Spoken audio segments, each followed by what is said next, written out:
Өстой залуу насны ирчүүч гэдэг ч юм уу хүмүүс маань тоохгүй яваад байгаа шүү дээ. Гэтэл энэ нөгөө нойргуудад бол дөнгөж төрсөн нэр агаас өдөл болсон 100 нас гарсан өвөө эмээнэр хүртэл бүгдээр өртөх боломжтой. Хүн болгон эрэгтэй эмэгтэй нас хүйс за мэрэгжил хамаарахгүйгээр өртөх боломжтой.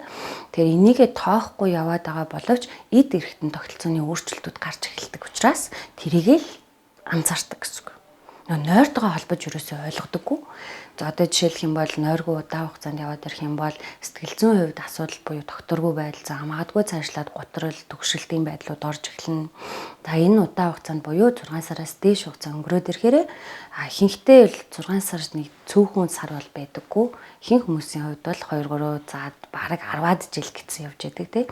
Тэгээ энэ хугацаанд архагсан мэтрэл сүлтлийн хам шүнж гэдэг хаад бүр юм хамруулсан үндсэн өвчин болж эмгэг болж хуурдаг байна.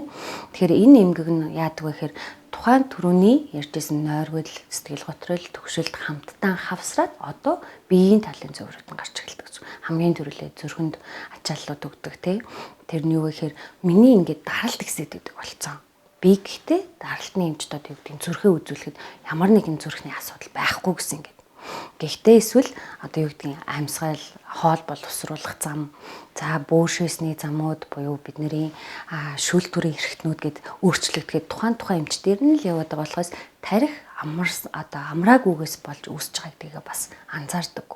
Энэ бол дотрын одоо шалтгаан байна шүү дээ. Дотоод шалтгааны бидний бие эрхтэн тогтолцооны өөрчлөлтөнд бол тарих амраагүйгээс болж бас үүсэх